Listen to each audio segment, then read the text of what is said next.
नाजरीन, आपका हमारे चैनल आग मऊ में खैर मकदम है। मैं हूं नौशाद अंसारी। आदाब नाजरीन, कांग्रेस पार्टी अपने तंजीमों को, अपनी कमेटियों को मजबूत करने के लिए हर रोज़ नए नए एक्सपेरिमेंट करती है और उसी एक्सपेरिमेंट के तहत शोहर कांग्रेस कमेटी शोबा अक़लियत के नौमुंतखब चेयरमैन शमीम अख्तर को बनाया गया है। और शमीम अख्तर से जानने के लिए हम पहुँचे हैं आज उनके घर पर कि इतनी बड़ी ज़िम्मेदारी कांग्रेस पार्टी ने आपको सौंपी है, तो इस ज़िम्मेदारी को आप कैसे निभाएंगे और कांग्रेस पार्टी को कैसे मजबूत कर पाएंगे। क्योंकि अभी तक जो देखने को मिल रहा है, कांग्रेस पार्टी दिन ब दिन कमज़ोर होती जा रही है। लाख कोशिश करने के बावजूद प्रियंका गांधी के कांग्रेस पार्टी उस मजबूती के साथ उभर कर सामने नहीं आ पा रही है जैसा कि कांग्रेस पार्टी उम्मीद कर रही है। तो आइए हम सीधे तौर से शमीम अख्तर से जोड़ते हैं और उनसे जानते हैं कि आप कांग्रेस पार्टी को कैसे मजबूत करेंगे। सबसे पहले शमीम अख्तर साहब, हम आपसे ये जानना चाहते हैं कि कांग्रेस पार्टी ने आपको माइनॉरिटी चेयरमैन बनाया है शहर का, कैसा महसूस करते हैं आप? बहुत अच्छा लग रहा है, काफ़ी खुशी महसूस हो रही है कि कांग्रेस पार्टी ने मुझे एक अच्छा ओहदा दिया, बड़ा ओहदा दिया है और हम उसके लिए काफ़ी मेहनत करेंगे। मेहनत करके कांग्रेस के साथ जुड़ करके काम करेंगे। अच्छा, कांग्रेस पार्टी ने इतनी बड़ी जिम्मेदारी आपको दी है, तो इस जिम्मेदारी को किस तरीके से आप निभाएंगे कि कांग्रेस पार्टी को आप मजबूत कर सकें? अब कांग्रेस पार्टी, सही बात है कि पहले से थोड़ा कमज़ोर थी, लेकिन अब धीरे धीरे ज़मीन पर काम हो रहा है और अब हम इसको काफ़ी मजबूती लाएंगे, जन जन तक पहुंचाएंगे। कांग्रेस पार्टी की नीतियों को, लगभग यूपी में 30 साल से कांग्रेस नहीं है, लेकिन देखा जाए तो हम मुसलमानों की खासतौर से जो अक़लियत है काफ़ी पिछड़ गई है।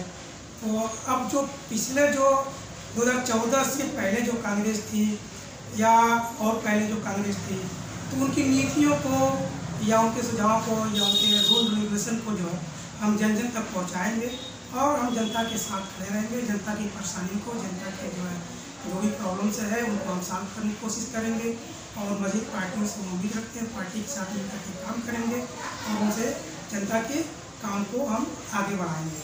अब देखा जाए कि जिस तरीके से कांग्रेस पार्टी मुसलमानों की तरफ माइल हो रही है और बहुत पहले कांग्रेस पार्टी पे इल्ज़ाम आयद होते रहे कि कांग्रेस मुसलमानों के लिए नर्म गोशा रखती थी, फिर कांग्रेस ने उसी तरीके का कार्ड खेलना शुरू किया है, माइनॉरिटी पे काम करना शुरू किया है। तो आप कैसे मुसलमानों को कांग्रेस के तई माइल कर पाएंगे? ये सही है, कांग्रेस तो सिर्फ मुसलमानों के लिए नहीं, कांग्रेस तो सभी जातियों के लिए काम किया है, सभी धर्मों के लिए काम किया है और जितने भी काम हुए हैं सभी कांग्रेस पार्टी ने ही किया है। अगर देखा जाए, अगर जनता सही नज़र से देखती है, जितने भी काम हुए हैं अब तक 60-70 साल में सब कांग्रेस पार्टी ने किया है। और रही बात मुसलमानों के खिलाफ, मुसलमानों के फेवर में, तो ऐसा नहीं कि सिर्फ मुसलमानों के फेवर में, सभी जातियों के साथ मिलकर काम किया है और सभी को बराबर समझा है, सभी के साथ जो है। नहीं, मैं यहाँ पे शमीम साहब आपको इसलिए कहना चाह रहा हूँ कि बीजेपी ने हमेशा ये एलिगेशन लगाया है कि एक हिंदी में लफ्ज़ है तुष्टीकरण, मुस्लिम तुष्टीकरण की सियासत करती रही है कांग्रेस। इस पर हम चाहते हैं कि आप कुछ कहना चाहें कि कितना तुष्टीकरण कर रहा है? नहीं, ऐसी कोई बात नहीं है, कोई तुष्टीकरण जो इल्ज़ाम लगा रहे बीजेपी तो बहुत सारी चीज़ें कहती है, वो तो उसका काम ही क्या है, वो तो यही कह के लड़ा करके जो है अब तक राज कर रही है। वो हिंदू मुस्लिम करके उनका मंदिर मस्जिद करके उनका वही काम है, वही राजनीतिक है, वही काम कर रही है। तो ऐसी कोई वो नहीं है, तुष्टीकरण नहीं है। सबके साथ कांग्रेस बराबर का सलूक कर रही है, सबके साथ हिसाब कर रही है और उम्मीद करते हैं आगे भी हम सबके साथ बराबर चलेंगे।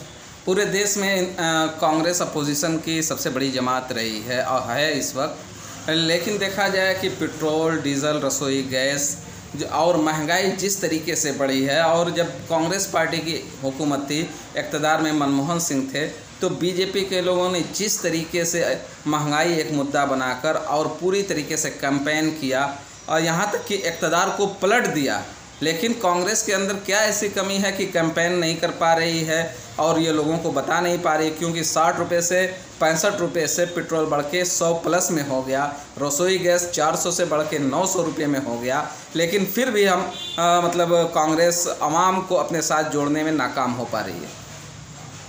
नहीं, ऐसी बात नहीं है, धीरे धीरे कांग्रेस पार्टी के साथ लोग जुड़ रहे हैं, ज़मीनी काम हो रहा है। ऐसा नहीं है कि आवाम नहीं जुड़ रही है, अब आवाम समझ भी रही है। देखिए, बीजेपी के लोगों ने जनता को छला, धोखा दिया। उन्होंने उनकी जितनी बातें हैं, जो उन्होंने वादे किए थे 2014 में, 2019 में जो भी वादे किए थे, उसके बिल्कुल खिलाफ काम हो रहा है। जितनी उन्होंने नौकरी देने की बात कही थी, उन्होंने महंगाई को कम करने की बात कही थी, लेकिन सब उसके उल्टा हो रहा है। अब महंगाई बढ़ रही है, नौकरी देने की क्या, नौकरी जा रही है, लोगों की नौकरी चली जा रही है, लोग परेशान हैं। तो जनता भी अब बीजेपी से, गवर्नमेंट से बिल्कुल त्रस्त हो गई है और कांग्रेस के साथ अब दिन के दिन जुड़ रहे हैं लोग। और ये सच्चाई है कि कांग्रेस पहले से बहुत मजबूत हो रही है और मजबूत होती रहेगी। और आगे वाले टाइम में 2024, 2022, 2024 सब कांग्रेस पार्टी के लिए ही है, तय हो गया है। कांग्रेस पार्टी को आना तय है।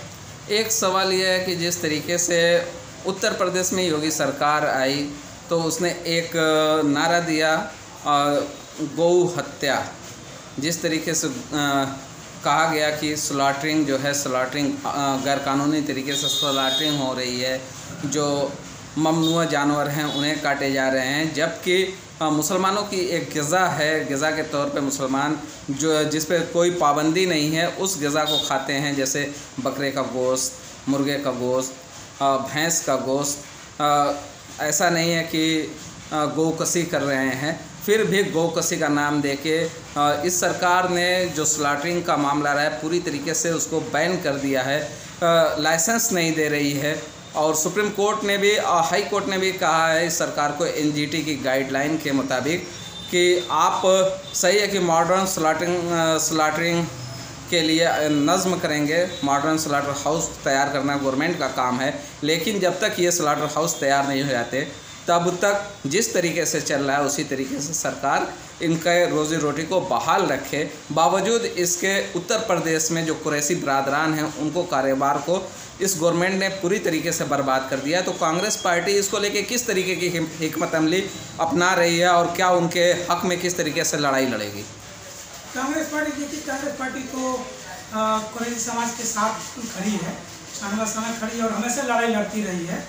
ये कोई नया मामला नहीं है। कुरैशी समाज के साथ जो पीड़न हो रहा है ये 2012 से चल रहा है, समाजवादी पार्टी की गवर्नमेंट से चल रहा है।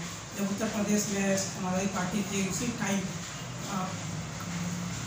हाई कोर्ट के एनजीटी के जो एक्ट के थ्रू जो काम किया गया था, तो हाई कोर्ट ने कहा था कि इनके जो स्लॉटर हाउस है ये जो पुराने तर्ज पर जो ख़त्म करके नए तरीके से बनाया जाए, मॉडर्न किया जाए, तो उसके द्वारा, उस एक्ट के द्वारा समाजवादी पार्टी ने स्लॉटर हाउस तो बंद करा दिया, गिरा दिया। लेकिन जो हाई कोर्ट ने कहा था उसके ऊपर नया मॉडल बनाया जाए, तो ऐसा समाजवादी पार्टी ने नहीं किया। लाइसेंस का सिस्टम भी कहा था देने को, हाँ, लाइसेंस सिस्टम भी कहा था, लेकिन लाइसेंस भी नहीं उन्होंने जारी किया। और उसी टाइम में अगर समाजवादी पार्टी अगर कुरैशी समाज के मुसलमानों के हक में फेवर में जाती तो समाजवादी पार्टी ज़रूर ये इनको लाइसेंस देती और मॉडर्न बना के देती। आर्टिकल के ज़रिए मिला है कि हिंदुस्तान में कोई भी ज़ात, बिरादरी, मज़हब के लोग जिस तरीके की ग़िज़ा वो खाना चाहते हैं उनको खुली आज़ादी है। हाँ, बिल्कुल है, उनको खुली आज़ादी है और कुल्ली आज़ादी है।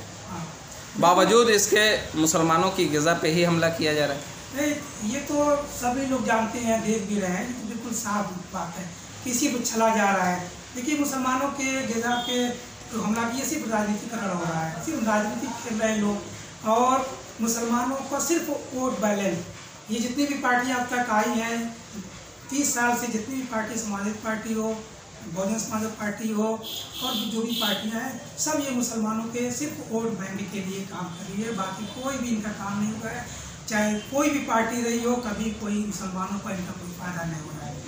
जितने भी फायदे हुए, जितने भी कांग्रेस पहले कर चुकी है, कांग्रेस जो काम किया वो मुसलमानों का भी बेहतर था, लेकिन दूसरी पार्टी ने आकर के वर्गलाया और कुछ फ़ायदे दिखाए, फ़ायदे दिखा करके वोट लिया, सत्ता में आए, लेकिन फिर मुसलमानों को उनको हाशिए पर रख दिया।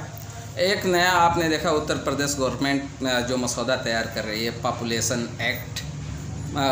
पॉपुलेशन कंट्रोल एक्ट, लेकिन जहां उत्तर प्रदेश गवर्नमेंट पॉपुलेशन को बोझ कहती है, वहीं वज़ीर आज़म हिंद नरेंद्र मोदी बराबर इस बात को कहते रहे ये पॉपुलेशन हमारी एक मजबूत ताकत है।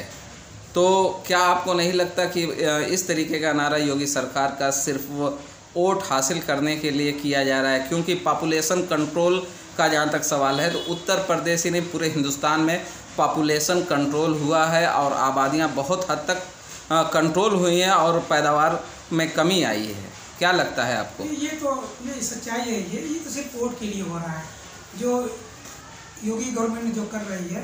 तो अभी इनके पास कोई नारा बचा नहीं है, कोई मुद्दा बचा नहीं, सारे मुद्दे सारे कार्ड इन्होंने खेल लिया है। तो कोई खेल इनके पास है नहीं, कोई कार्ड है नहीं।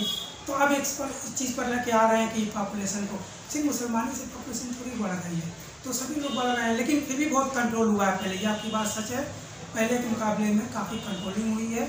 लेकिन एक मुद्दा उन्होंने उठाया है कि एक वोट को अपने तरफ लाने के लिए, जैसा कि अभी भागवत जी का भी बयान था कि मुसलमानों को वोट दिया जाएगा, मुसलमानों के साथ गलत हो रहा है, उसको ऐसा नहीं होना चाहिए, मॉब लिंचिंग वगैरह नहीं होना चाहिए, नहीं तो जो अगर कोई हिंदू करता है तो वो हिंदू नहीं है, इस तरह के बयान आ रहे हैं। तो इससे साफ जाहिर हो रहा है कि अब बीजेपी काफ़ी हद तक कमज़ोर हो चुकी है और अपना जो कार्ड खेली उसमें कमज़ोर हो गई है। सब उनके छलावे, सब उनके धोखे सब जनता की नज़र में आ गए हैं। अब ये मुसलमानों के हक में बोल करके मुसलमानों के भी वोट लेना चाहते हैं, जबकि मुसलमान बिल्कुल अच्छी तरह जानता है कि ऐसा ये गलत कर ऐसा नहीं हो सकता। अब मुसलमान सिर्फ मुसलमान कांग्रेस की तरफ जाएंगे और कांग्रेस के ही साथ रहेंगे और मुसलमानों की इसमें बधाई भी है और आगे उम्मीद रखते हैं कि मुसलमान जो है कांग्रेस पार्टी के साथ सीधे चलेंगे और कांग्रेस पार्टी को दिखाने की कोशिश करेंगे।